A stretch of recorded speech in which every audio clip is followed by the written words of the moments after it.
हर खबर पर होगी आपकी पकड़।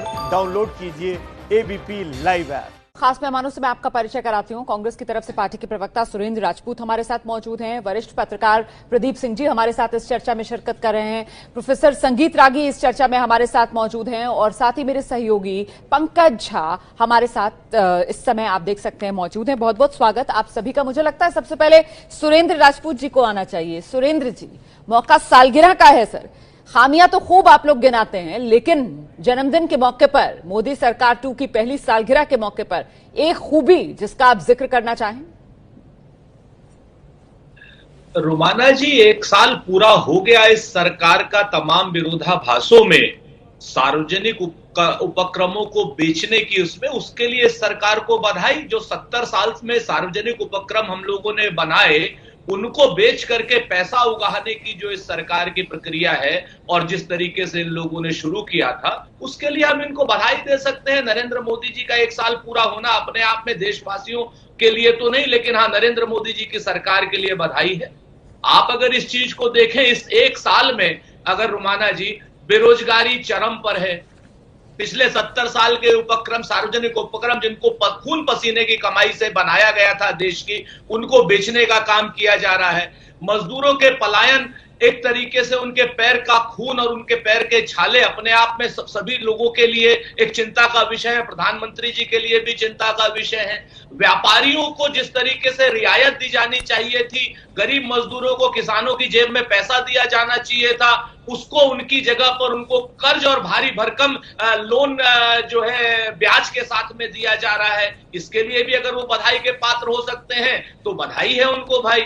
और जो रेल तेल सेवा, जो स्वदेशी जागरण मंच का और आरएसएस का मेन अभियान था कि इनमें विदेशी शक्तियां नहीं आएंगी, विदेशी पैसा नहीं आएगा, तो रेल में भी, तेल में भी, रक्षा में भी, सब जगह पर एफडीआई की संख्या जो इन्होंने 49% से 74% और कहीं 100% कर दी है। अगर उसके लिए भी बधाई देना है तो हम उसके लिए भी बधाई दे सकते हैं। चलिए सर, और बहुत बढ़िया सर। मैंने खूबी की बात की थी, लेकिन आपने घुमा फिराकर वही विपक्ष की जबान में सारी खामियां गिना दी सर। ठीक है सर, ठीक है। मैंने तो सोचा था कि आज जन्मदिन का मौका है, सुबह सुबह हम चर्चा करने के लिए बैठे हैं, मोदी सरकार 2 की पहली वर्षगांठ है, तो शायद कुछ मीठा हो आपके पास कहने के लिए, लेकिन आपने सारी नेगेटिव बातें जो हैं उन्हीं को रख दी आगे। मुझे लगता है प्रदीप जी को आना चाहिए। प्रदीप जी, ये विपक्ष के जो बोल है, ये क्या लगता है? ठीक है सर, ठीक है। प्रदीप जी, क्या लगता है ये दरअसल कोरोना काल की वजह से ग्रहण लग गया है क्या इस जन्मदिन की खुशियों में? मोदी सरकार 1 की पहली सालगिरह के मौके पर जिस तरीके के हमलावर अंदाज में विपक्ष है यहाँ पर। देखिए रोमाना जी, इस बात में तो कोई दो राय नहीं हो सकती कि भारत के लिए ही नहीं, पूरी दुनिया के लिए बहुत बड़ा संकट। इस तरह के संकट का सामना शायद किसी सरकार ने या किसी देश ने इससे पहले नहीं किया होगा। और संकट के समय जो भी कदम उठाए जाते हैं वो हमेशा नाकाफी लगते हैं। लेकिन देखने का दो तरीके होते हैं। आप चीजों को देखने का, या तो आपको आधा भरा हुआ गिलास दिखे या आधा खाली गिलास दिखे। तो कांग्रेस पार्टी और विपक्ष के कुछ नेता जो है, आधा खाली गिलास जो है वही देखने का प्रयास कर रहे हैं, आधा भरा गिलास देखने की कोशिश नहीं कर रहे हैं। ये संकट के समय में उम्मीद, भरोसा, विश्वास, ये जो चीजें हैं, ये हमें संकट से उबारती है। इस समय मिलकर काम करने का, झगड़ा करने का, लड़ाई करने का, राजनीतिक स्कोर सेटल करने का बहुत समय है। अभी इस सरकार के 4 साल बाकी है, तो विपक्ष के पास समय बहुत है, मौका बहुत है, मुद्दे भी मिलेंगे। ऐसा नहीं है कि कोई भी सरकार परफेक्ट नहीं होती, कि वो कोई गलती कर ही नहीं सकती या उससे कोई भूल चूक हो ही नहीं सकती, लेकिन हर चीज का एक समय होता है। बहुत वाजिब बात आप कह रहे हैं सर, बहुत वाजिब बात आप कह रहे हैं कि देखिए वैश्विक महामारी का ये समय, ऐसे मौके पर सत्ता पक्ष विपक्ष को एक टीम इंडिया की तस्वीर जो देश को दिखानी थी, नेताओं को जो एक नेतृत्व देना था मिलकर, उसकी एक कमी जरूर यहां पर खलती है। मैं आऊंगी सुरेंद्र सर आपके पास दोबारा, लेकिन पहले एक रिएक्शन। प्रोफेसर संगीत रागी हमारे साथ मौजूद हैं। संगीत रागी जी, मोदी सरकार 2 का 1 साल, मैं आपके पास आऊंगी संगीत रागी जी, लेकिन इस समय की बड़ी खबर आपको बता देते हैं कि मोदी सरकार 2 के 1 साल के मौके पर प्रधानमंत्री नरेंद्र मोदी की तरफ से एक संदेश जारी किया गया है। ये ऑडियो संदेश है जो पीएम मोदी की तरफ से जारी किया गया है 1 साल पूरे होने के मौके पर। अभी मैंने कुछ देर पहले आपको दिखाया था बीजेपी की तरफ से जो वीडियो जारी किया गया। प्रधानमंत्री नरेंद्र मोदी चिट्ठी पहले ही जारी कर चुके हैं, वो हम आपको लगातार दिखा रहे हैं, और अब प्रधानमंत्री की तरफ से एक ऑडियो संदेश, एक रिकॉर्डेड मैसेज है जो जारी किया गया है। आइए सुनाते हैं आपको ये ऑडियो संदेश।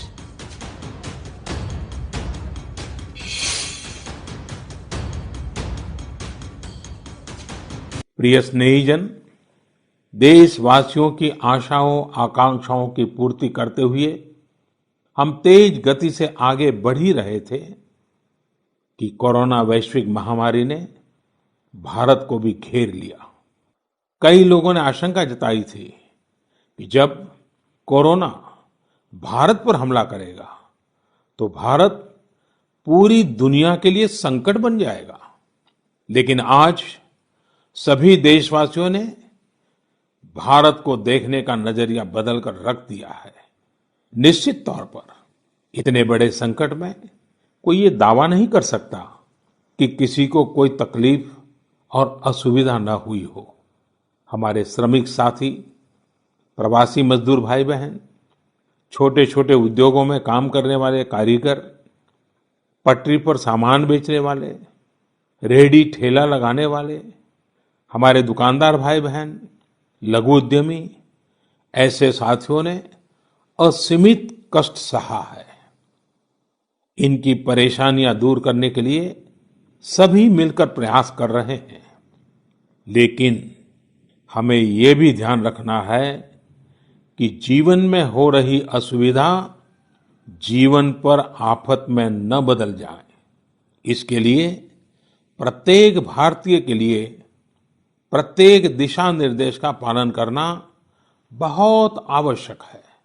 जैसे अभी तक हमने धैर्य और जीवटता को बनाए रखा है, वैसे ही उसे आगे भी बनाए रखना है। तो 30 मई है आज, मतलब मोदी सरकार 2 की पहली वर्षगांठ। लेकिन नहीं भूलना चाहिए हमें कि सत्ता में रहते हुए इस सरकार को 6 साल हो गए। ऐसे में मुझे लगता है संगीत रागी जी, आपका असेसमेंट क्या कहता है सर, कि वो पहली सरकार 5 साल वाली और ये 1 साल, क्या उसी 5 साल का कंटिन्यूएशन, या फिर इस 1 साल को आप अलग रखकर देखते हैं? मुझे लगता है कि इस 1 साल को अलग रख करके देखना चाहिए, और मैं प्रदीप जी की बात से ही शुरू करना चाहता हूं। प्रदीप जी ने सही ठहराया है, कांग्रेस जो कर रही है वह विपक्ष की भूमिका का निर्वाह कर रही है, और लेकिन जिस गंदे तरीके से विपक्ष का निर्वाह कर रही है, भूमिका निर्वाह कर रही है, ऐसे संकट काल में वो बेहद ही निंदनीय है। जब कांग्रेस के प्रवक्ता कहते हैं कि पैरों के छाले मजदूरों की नौकरी, रात की रोटी, तो सबसे ज्यादा जो बेरोजगार मजदूर और पैरों को छाले ढोते हुए आए वो कहां से आए? वे महाराष्ट्र से आए, जहां पर कांग्रेस की सरकार थी। वो राजस्थान से भी चल करके आए, वो पंजाब से भी चल करके आए। हमने पाटियाला में देखा था कि किस प्रकार से हजारों मजदूर, बिहार और यूपी के हजारों मजदूर सड़कों पर आकर के बैठ गए थे। ये एक संकट की घड़ी है। आप देख रहे हैं कि एक और आपके साथ पाकिस्तान के साथ तनातनी है, दूसरी तरफ जो है वो चाइना के साथ तनातनी है बॉर्डर, तीसरे में ये कोरोना है। और राहुल गांधी ट्वीट क्या करते रहते हैं रोज? आप चाइना के एम्बेसडर से चुपचाप गुप्त रूप से आप मीटिंग करते हैं, आप मानसरोवर जाते हैं और वहां के चाइना के लोगों से रहस्यमय तरीके से आप मीटिंग करते हैं।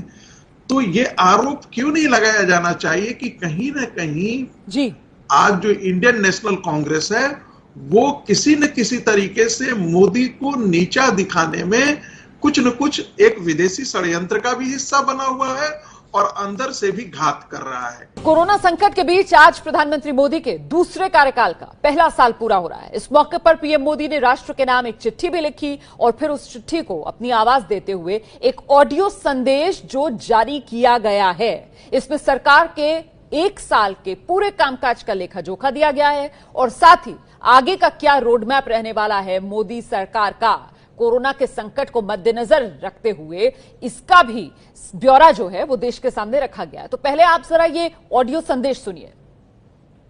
प्रिय स्नेहीजन, देशवासियों की आशाओं आकांक्षाओं की पूर्ति करते हुए हम तेज गति से आगे बढ़ ही रहे थे कि कोरोना वैश्विक महामारी ने भारत को भी घेर लिया। कई लोगों ने आशंका जताई थी कि जब कोरोना भारत पर हमला करेगा तो भारत पूरी दुनिया के लिए संकट बन जाएगा।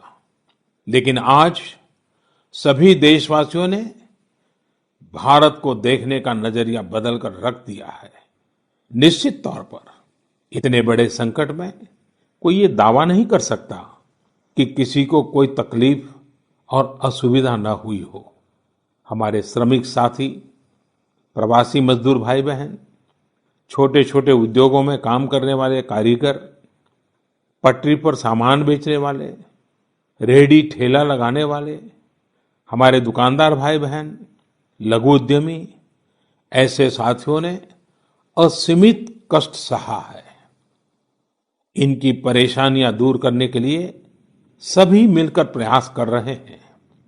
लेकिन हमें ये भी ध्यान रखना है कि जीवन में हो रही असुविधा जीवन पर आफत में न बदल जाए। इसके लिए प्रत्येक भारतीय के लिए प्रत्येक दिशा निर्देश का पालन करना बहुत आवश्यक है।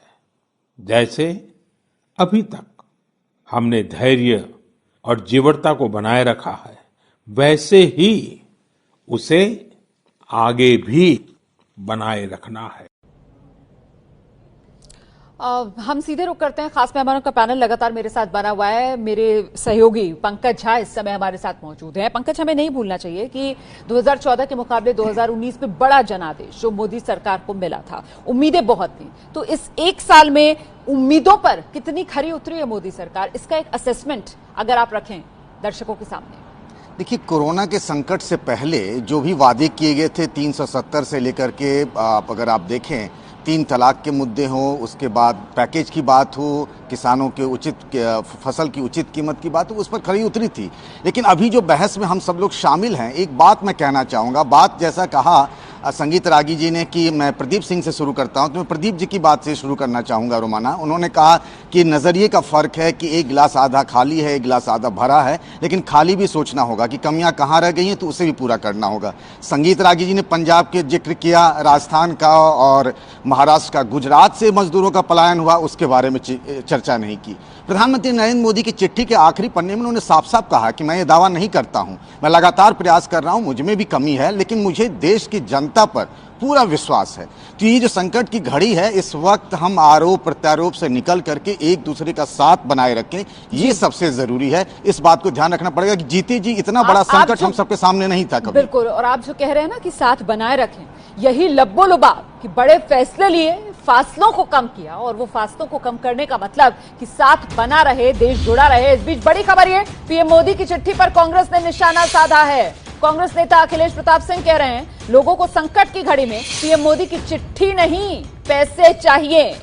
ये बड़ा हमला जो कांग्रेस की तरफ से बोला गया है, जरा सुनिए क्या कह रहे हैं अखिलेश।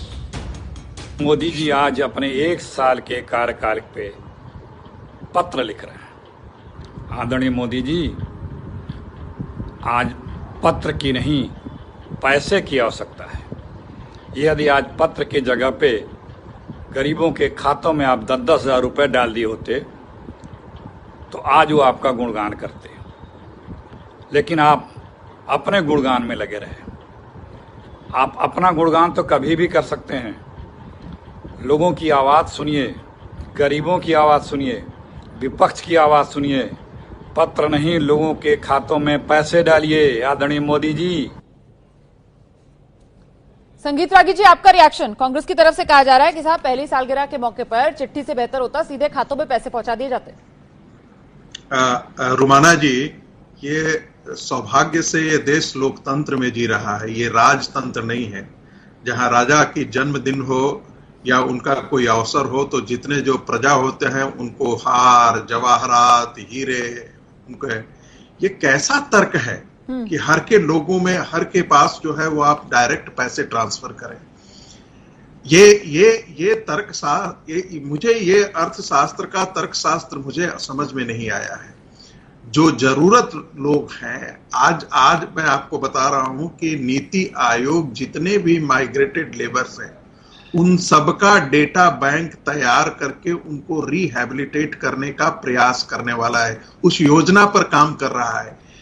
आज जब आप ये बात करते हैं कि किसान कह रहा है कि हमें आप 7-7 हजार रुपया दीजिए, 8,000, ये वही राहुल गांधी थे ना, इनके प्रधानमंत्री कहते थे कि पैसा पेड़ों पर नहीं फलते हैं जी। और उस समय इनकी सरकार कहां थी?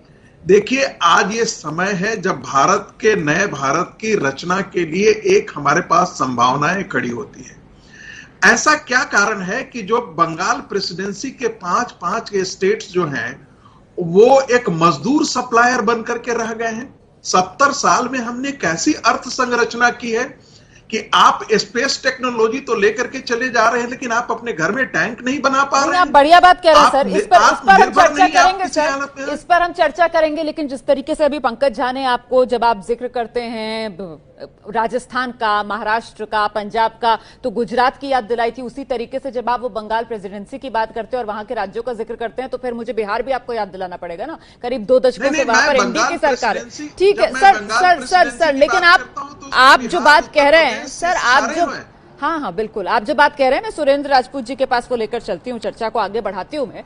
सुरेंद्र राजपूत जी, जब कांग्रेस रटती है ना सर अपनी इस मांग को 7,500, 7,500, 7,500 और अब 10-10 हजार की बात करने लगी है, तो ऐसा लगता है कि कांग्रेस को बस ये लगता है कि या तो माई वे या हाईवे, मतलब बीच का कोई रास्ता ही नहीं है। सर, आप लोगों को नहीं दिखता कि सीधे खातों में, जनधन खातों में 500 रुपए पहुंचाने की बात हो सर, बुजुर्ग, विधवा, हैंडीकैप पेंशन 1-1 हजार रुपए महीने की बात हो सर, प्रधानमंत्री किसान सम्मान निधि 2-2 हजार रुपए की किश्त की बात हो सर, इसके अलावा उज्ज्वला योजना, राशन देना, ये सब आप क्यों नजरअंदाज कर देते हैं सर?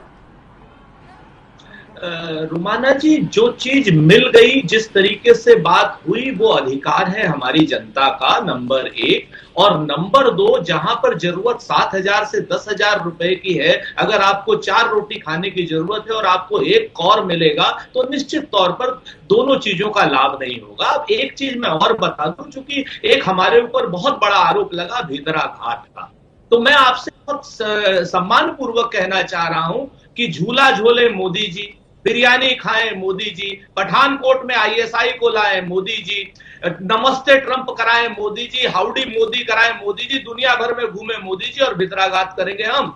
अरे सबसे बड़ी चीज को, एक चीज को ध्यान रखिए इस वक्त कि नेपाल जैसा राष्ट्र आपको आंख दिखा रहा है और आज कोरोना के संकट में आप MP की भी सरकार गिरा रहे हैं, GDP भी गिरा रहे हैं और आपको सिर्फ महाराष्ट्र याद आ रहा है। और जिस तरीके से भितराघात और जिस तरीके से नीच और निर्लज्ज आरोप भारतीय जनता पार्टी के समर्थक और चाटुकार लगाते हैं, उसके बाद प्रदीप सिंह हमसे कहते हैं कि हम आधा गिलास भरा हुआ देखें। प्रदीप सिंह जैसे वरिष्ठ पत्रकार जब हमसे ये कहते हैं कि हम आधा गिलास भरा हुआ देखें, तो वो उन चाटुकार और निर्लज्ज प्रवक्ता भी नहीं है, निर्लज्ज समर्थक है, उनकी तरफ प्रदीप सिंह के मुंह में दही जम जाती है। नहीं, सच्चाई ये है, मुझे लगता है सर आपको थोड़ा सा संयमित तरीके से, आराम से सर अपनी बात रखनी चाहिए, ठीक है? थोड़ी अपनी भाषा का भी लिहाज रखिए सर। यहाँ पर हम कोई चीज चिल्लाहट वाली डिबेट नहीं कर रहे हैं, एक मर्यादित चर्चा कर रहे हैं सर, तो प्लीज चिल्लाने की जरूरत नहीं है, आराम से अपनी बात रखिए। और आपने बड़े विस्तार से अपनी बात रखी है। मैं जरा सा प्रदीप जी के पास जाऊंगी। मुझे लगता है हमको मुद्दों पर बात रखनी चाहिए, एक तो पर्सनल कमेंट से बचना चाहिए हमको, ठीक है सर? व्यक्तिगत टिप्पणियां ना कीजिए please please please please please. उस नीच और निर्लज्ज के खिलाफ सर सुरेंद्र जी, जब आप इस तरीके की भाषा, इस तरीके की शैली का प्रयोग करते हैं सर, तो दर्शक देख रहा है कौन किस तरीके से, किस लहजे में बोल रहा है। ठीक है सर, मैं प्रदीप जी के पास आऊंगी। प्रदीप जी, मैं इस तू मैं वाली चर्चा को आगे नहीं बढ़ाऊंगी सर, मैं सिर्फ मुद्दे पर बात करूंगी। मैं आपसे जानना चाहती हूं सर कि एक तो कोरोना संकट, वहीं दूसरी तरफ से जिस तरीके से नेपाल, चीन, पाकिस्तान तो लगातार नासूर है ही, तो विदेश नीति के मोर्चे पर भी क्या इस मोदी सरकार 2 की पहली वर्षगांठ के मौके पर कुछ सवाल, कुछ संकट बनता हुआ नजर आ रहा है? जी, पहले तो मैं, जो सुरेंद्र जी ने बात कही, कांग्रेस के प्रवक्ता ने, देखिए गाली वो देते हैं जिनके पास कोई तर्क नहीं। जब आपके पास बोलने के लिए कोई बात नहीं होती तो आप गाली गलौज और व्यक्तिगत आक्षेप पर उतर आते हैं।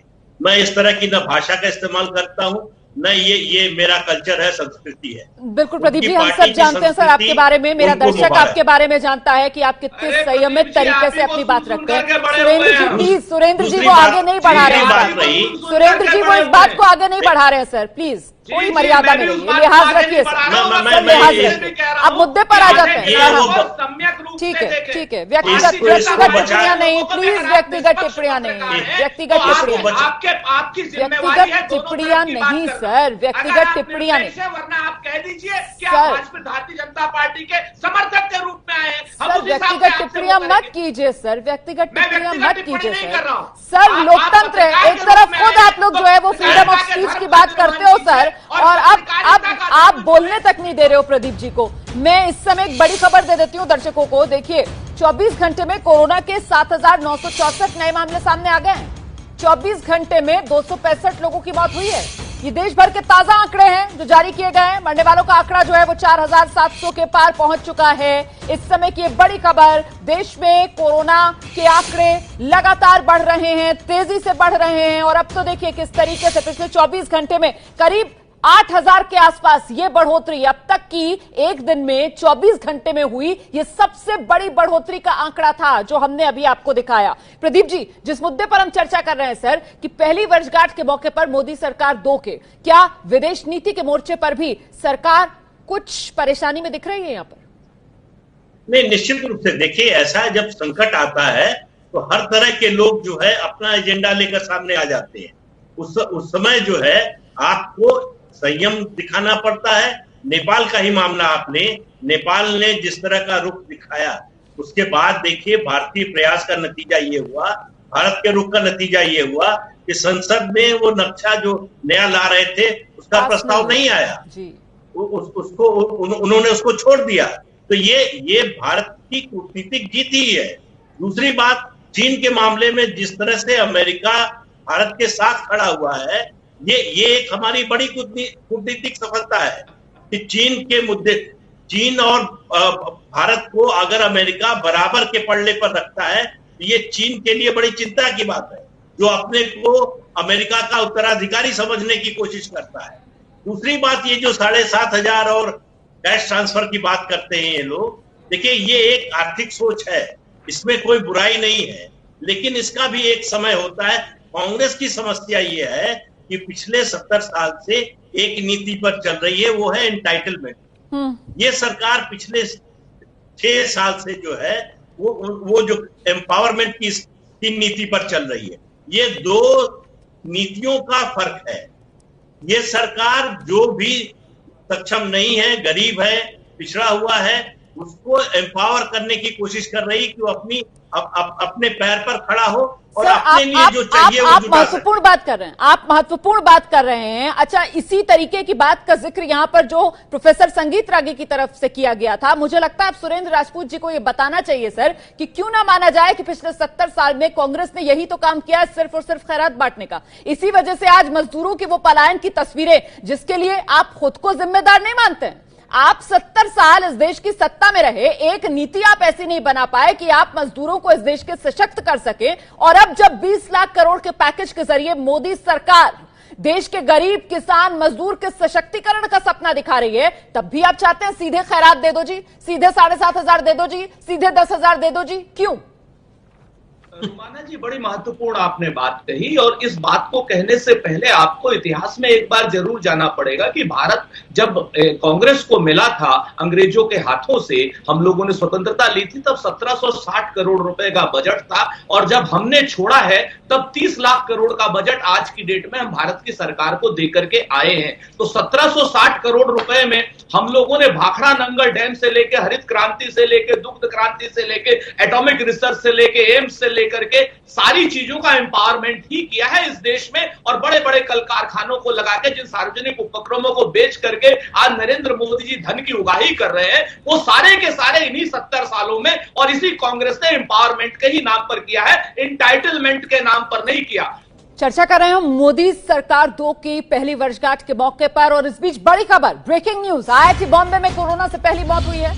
आईआईटी बॉम्बे के एक स्टाफ की कोरोना से मौत हो गई है। देखिए, आईआईटी बॉम्बे के जो डायरेक्टर हैं उनकी तरफ से बयान जारी करके ये जानकारी दी गई है। इस समय महाराष्ट्र में खासतौर से मुंबई, जहां पर कोरोना अपना कहर बरपा रहा है, और आईआईटी बॉम्बे में भी कोरोना से पहली मौत का मामला सामने आ गया है। डायरेक्टर के मुताबिक मृतक स्टाफ आमतौर पर कैंपस के बाहर ही तैनात रहता था, लेकिन कुछ दिन से कैंपस के भीतर ड्यूटी कर रहा था। कोरोना की वजह से आईआईटी बॉम्बे के एक स्टाफ की मौत हो गई है। अब रुक कर लेते हैं हम अपनी चर्चा का। सभी खास मेहमान हमारे साथ बने हुए हैं। जहां पर हमने चर्चा को छोड़ा था, मुझे लगता है अब संगीत रागी जी को आना चाहिए। तो सर, फिर तो ये कहा जाएगा ना प्रोफेसर संगीत रागी कि साहब, कोरोना काल, संकट काल में विपक्ष जिस तरीके के आंसू बहा रहा है, वो तो मगरमच्छ के आंसू ज्यादा लगेंगे।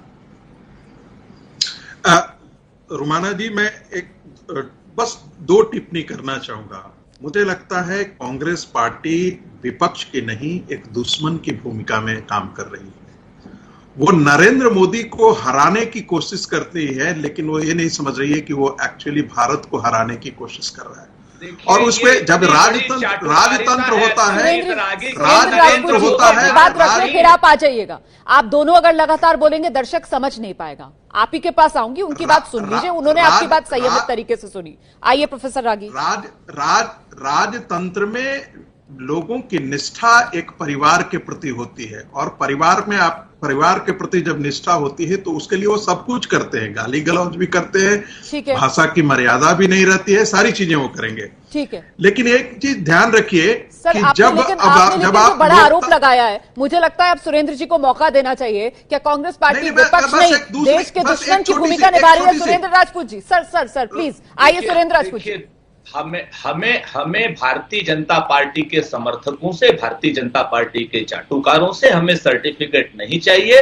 भारत की राष्ट्रीय कांग्रेस क्या है इसको इतिहास जानता है, वर्तमान जानता है, और आप भी जानती हैं। आप मानना चाहें, आपका मानना है, देशभक्तों की पार्टी जिसने अंग्रेजों से भारत को आजाद कराया हो, उस पार्टी के ऊपर इस तरीके से निर्लज्ज आरोप लगाना अपने आप में संगीत रागी की मानसिक स्थिति को दर्शाता है। और नरेंद्र मोदी को भारत की जगह पे रख देना, यह अपने आप में चाटुकारिता की पराकाष्ठा है। अब इस चाटुकारिता को ये क्या कहेंगे, क्या नहीं कहेंगे, ये अपना तय करें। और हमें तो जी, मैंने ऐसा नहीं कहा। चलिए सर, मेरे पास समय अभी इतना ही है, मेरे पास समय अभी इतना ही है। देखिए, आज तो अभी सालगिरह का दिन शुरू हुआ है ना। आज ये बड़ी कवरेज लगातार एबीपी न्यूज पर जारी रहेगी। इसी तरीके से खास मेहमानों के जुड़ने का सिलसिला भी हमारे साथ रहेगा।